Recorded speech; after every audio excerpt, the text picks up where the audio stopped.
how to fix Instagram messages issue. So if you have any problem with your Instagram, this video is gonna help you a lot.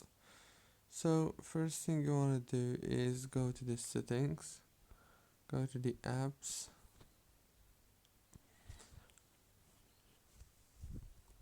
scroll until you find Instagram and click on it. Now this is the app informations page, or what you want to do here is click on storage, click on clear cache and clear data, go back again, click on data usage here, make sure that all these options are enabled, and then click on this open by default option, click on open supported links in this app, choose always allow.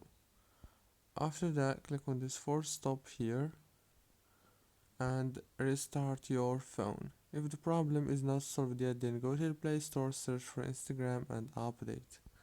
Don't forget to like, subscribe.